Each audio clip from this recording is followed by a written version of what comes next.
Welcome to the Holy Fire Podcast, a sacred journey into the transforming power of the Holy Spirit. Today we embark together on an inspiring exploration of private revelation. Wherever you are, join me as we ask the Lord to illuminate our minds and ignite the fire within our hearts.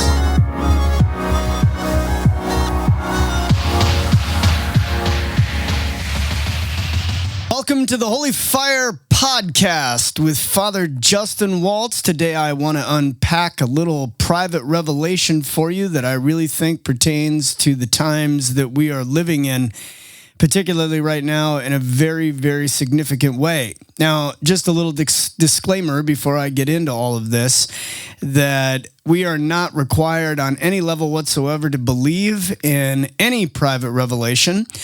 And so you can sit back and say to yourself, I don't believe that any of this happened or it's true, and it has no effect on your salvation whatsoever. However, I believe it is true, and you may also believe that when we get finished discussing it. So back in 1884 on October 13th, Pope Leo XIII, not Pope Leo XIV, the new Holy Father who is from America, which is one of the most beautiful signs of our times and gifts from God that I certainly have experienced in my life. More about that in a little bit. But back in 1884 on October 13th, Pope Leo XIII was celebrating Mass at the Vatican. And he collapses at the altar. Everybody thinks he's dead. They go over. He is out for some time. White, again, looks like he has passed away. He comes to, finishes Mass, and immediately goes to his private study where he writes what we refer to as the Leonine exorcism, or the exorcism of Pope Leo XIII. Now, a lot of people wouldn't be familiar with that. As a matter of fact, I wasn't either. But we are familiar with a certain section of that exorcism because if you have not prayed it at the end of Mass, you have most likely heard the prayer. And it's the St. Michael the Archangel prayer. So, St. Michael the Archangel, defend us in battle, be our protection against the wickedness and snares of the devil. May God rebuke him, we humbly pray. And to thou, O Prince of the heavenly host, by the power of God, cast into hell Satan and all the evil spirits who prowl about the world seeking the ruin of souls. That is the final part of that Leonine exorcism. And Pope Leo XIII commanded all of the Catholic churches of the world to pray that prayer after Mass, after he had this experience. Now, what was the experience? This is where it gets very striking. He related that after he had lost consciousness, he was taken up into a vision. And he was above the city of Rome, above St. Peter's in particularly, and he saw Satan present himself before the throne of God. Now, what Satan was doing out of hell, I'm not totally sure, but we're going to be covering some other private revelation later on that's going to give us some insight into that. But nonetheless, there he was, presenting himself before the throne of God with the legions of the demonic angels behind him. And he said to God, Jesus Christ in particular, who is God, I can destroy your church. And the Lord, in a very calm and gentle voice, responded back, you can you? And Satan responded to him in this very guttural voice. He said, I need time and power over anyone who will give themselves over to me. And the Lord said, how much time do you need? And he said, 100 years. Okay. Now that's very, very significant for the times that we're living in. And this is why I think that's the case. The Lord, at the end of the vision, Pope Leo XIII relates, said, you have the time and you have the power. So we got 100 years and Satan's got some power over anyone who will give themselves over to him. The question then becomes, when did this start? Now, there's speculation obviously around this, but good, solid analysis honed in on the apparitions that happen in Fatima. So Our Lady, in October as well, 1917, appeared for the last time to the 3 children in Fatima. And it was the miracle of the sun. So a little bit more private revelation here for you, for those of you who may not be familiar with that miracle. She appeared for the last time, and she had told the children that this vision would validate all of the other apparitions that they had had. And by this time, it had drawn a considerable amount of people. So they figure somewhere between 70 to about 100,000 people were present for this vision. It was pouring rain, and Our Lady was late. And so people began to question whether or not it was going to happen. And then suddenly, the clouds began to part, and people saw the sun. And Our Lady appeared to the 3 children. And at the end of the apparition, the sun became incredibly visible and began to spin like a disc and plummet towards the earth.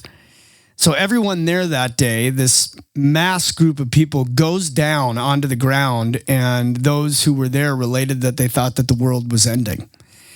And so everybody goes down, the vision is over, and at the end of it, it's a completely beautiful sunny day. There is no rain whatsoever, and there is no moisture or wetness anywhere to be found. So obviously a tremendous miracle. It validated the apparitions immediately. And into our modern day and age, devotion to Our Lady of Fatima is, an incredibly popular and well-known devotion. So as people honed in on this 100 years that Pope Leo XIII had seen, they said, it's quite likely that it started in 1917. Now, more backing behind this is the 100 years itself between 1917 and 2017, leading now into 2025. And I say that because Our Lady came in 1917 in this apparition, which was a sign from God that the Queen of Heaven was coming with her legions of angels as their commander to go to war for her children and for the church during this 100 years, as Satan and his demonic legions of fallen angels were going to not only attack the church, but subsequently attack the entire world. Now, if you're sitting here listening and saying, I don't know about that, I just want you to take this into consideration for a second. From 1917 we'll just use 2017, the amount of evil that has been unleashed into this world is more than thousands of years that have come before it. You have World War I, you have World War II, you have Vietnam, you have Korea, you have the advent of nuclear warfare, in which the bomb was dropped on Nagasaki and Hiroshima. And millions of people died in all of those conflicts. And it can be argued that those conflicts radically changed the course of history for the worse. Alone in World War II, you have the Nazis in control, the incomprehensible evil of the concentration camps. I've been to Auschwitz. I've been to Dachau. All one has to do is set foot in a place like that, and it leaves you with a feeling of an unimaginable,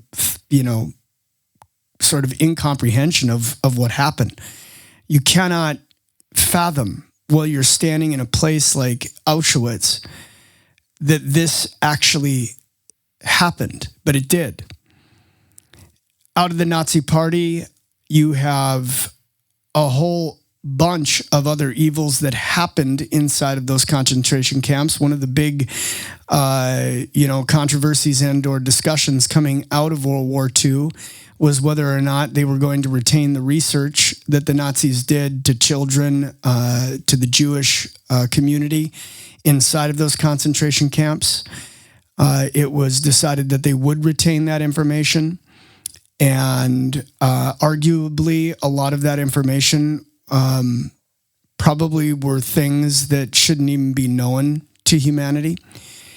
There are theories that Adolf Hitler and the Nazi parties created methamphetamines and other drugs. And if that was not enough, then you have all of the other evils of the last 100 years. You have abortion, the advent of abortion, legalized abortion in 1973, that has led to the death of somewhere around 2 billion people. So when we think about the atrocities of the Nazi party within the concentration camps and the 6+ million Jewish souls that perished in those places, and then you think of 2 billion, with a B, 2 billion children that have died, that are not with us due to the scourge of abortion in the times that we have been living in. I was born in 1976. If you were born after 1973, you are a survivor of the Holocaust of abortion. And I'm not trying to lessen or take away from what the Jewish community suffered in the concentration camps. It's a horrific atrocity that should never be forgotten. And we should stand against that, acknowledging it for the rest of human time. But there is also the Holocaust of abortion, in which 2 billion souls have not been given the opportunity to live. How many people, and every single life is so unique and such a blessing from God, but how many very, very unique people within that time that were given to us by God for something massively significant within our world were just simply not born. You have the advent of contraception and all of the other reproductive technology, in which we know when we're dealing with in vitro fertilization in particular, that, you know, a secondary effect of that, in fact, is abortion. You fertilize 8 embryos, you implant 4 in the first run. Even if one of them implants, what happened to the other 3? They were aborted. So the amount of children that we have lost via reproductive technology. Again, the advent of contraceptives, which the church through Pope Paul VI in Humanae Vitae told us was an intrinsic evil, which means that it is an absolute diabolical evil that God stands totally against. You have pornography, in which, and I've read many different things on this, but there are anywhere from hundreds of years to thousands of years worth of pornographic material online. Meaning if you started with, video picture number 1 and you watched it straight through, it would take you hundreds or maybe even thousands of years to consume the amount of pornography that's on the internet.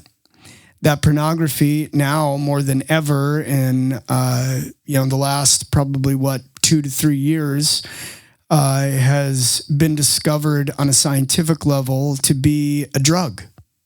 I've often said that it's it's sexual by nature, but it's a drug. It's ones and zeros that affect the brain through this imagery, and it addicts men.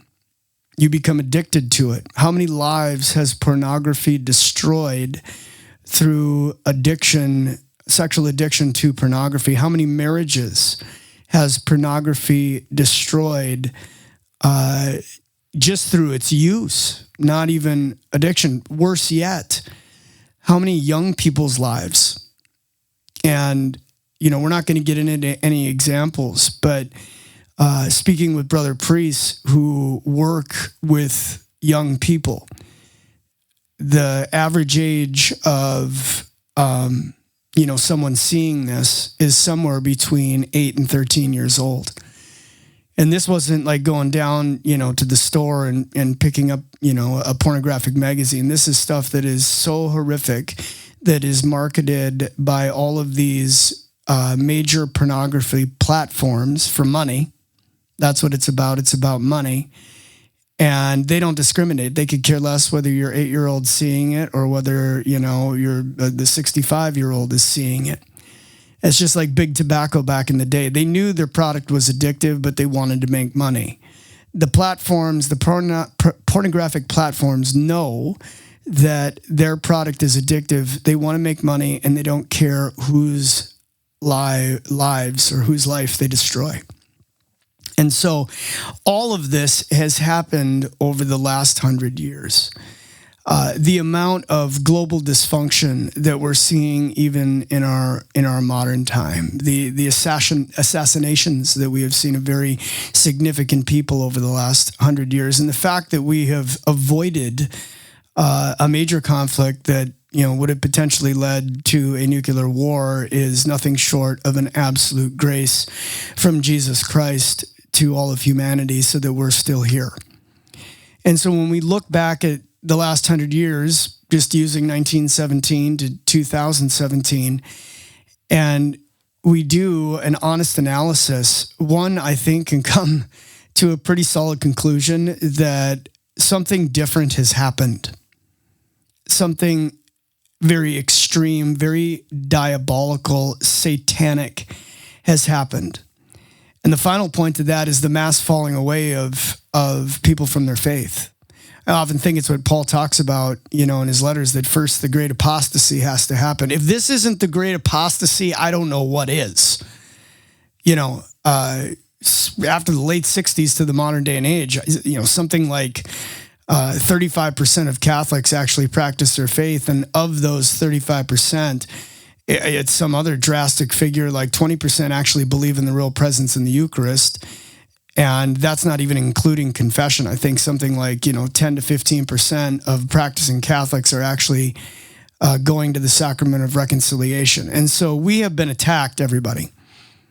We have been attacked. The church itself has been attacked. The scandal. Catholic priests abusing children. The church was attacked. And thank God that we had the popes that we have had that have kept the ship flowing through this barrage of demonic attack and kept her afloat. Thank God that we have had the good bishops that we have had that have held true to the faith, the good priests that have been in the trenches fighting a war that the church has never really seen before. We've had laity, good married couples, good single people, faithful Catholics who have held true to the one holy Roman Apostolic Church. We have had parents pass on the baton of faith to their children. We have had faithful people along the way. And praise God for that. But we have been under this siege. So the reason why I'm bringing it up today is not because of Leo XIII. I'm bringing it up because of Leo XIV. I don't know about you, and this is just my personal opinion, but ever since this man appeared on the balcony of St. Peter's Basilica, having been chosen by the cardinals to be our Holy Father, to be the vicar of Christ on earth, I have had a fire inside of me that is just ablaze.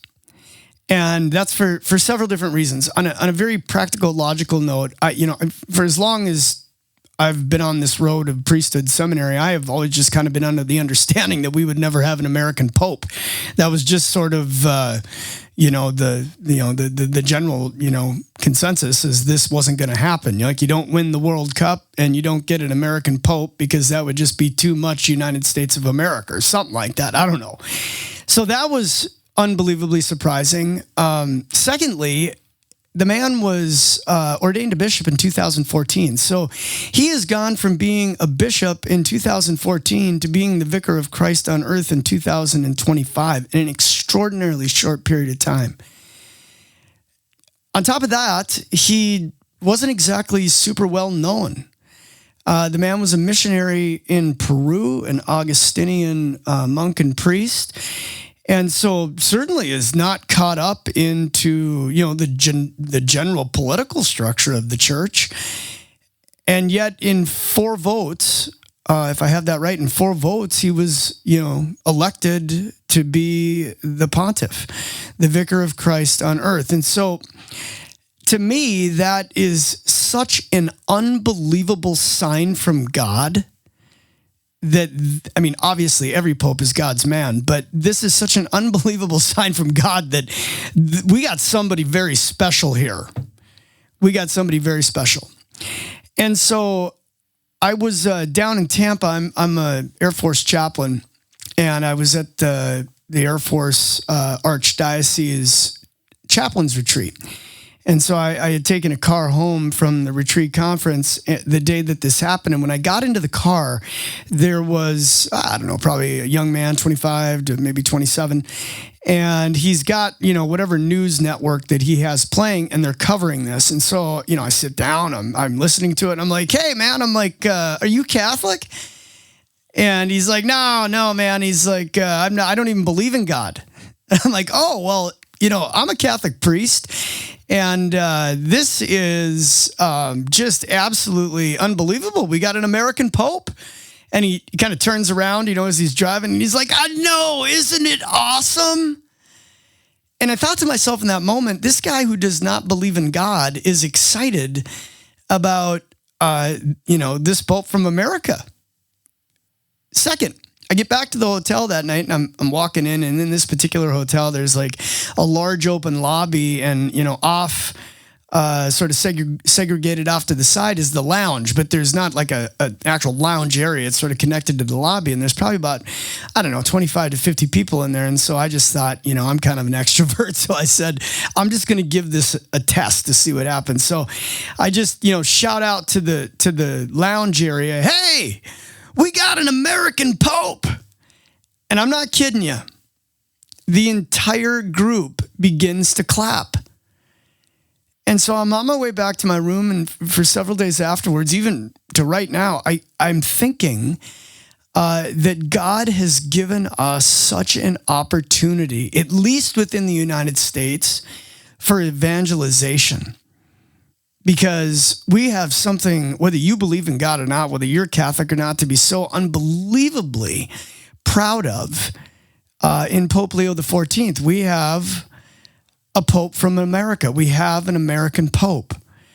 And so the way we're going to spread the gospel right now, the way we're going to, evangelize is by just saying that. And so I invite you to do that, just bring it up in a conversation. Hey, we got an American Pope. Isn't that awesome? If that's all you say and somebody gets, all on fire about this American Pope, maybe they get online, they start reading about him, and then just let the Holy Spirit take it from there.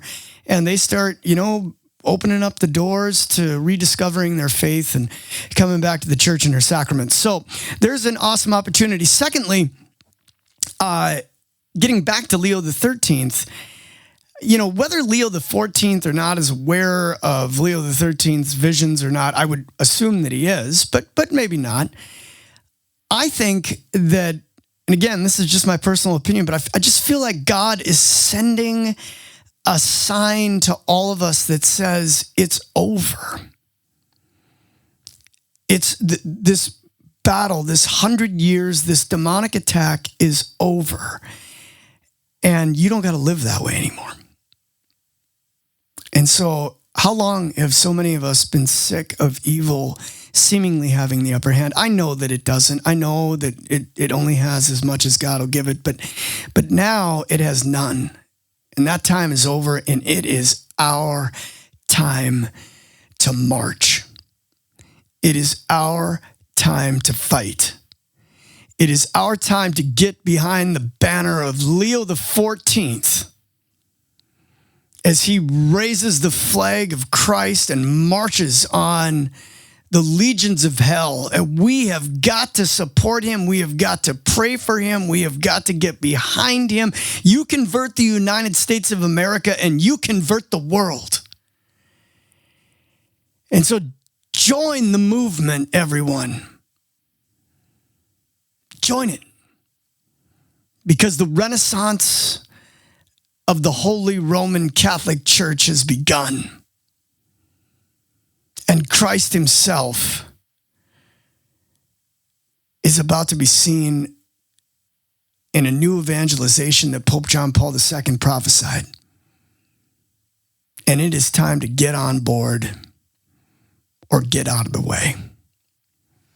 Everybody, so nice to have you. God bless you all. Until next time, know of my prayers for all who listen. This is the Holy Fire Podcast with Father Justin Waltz.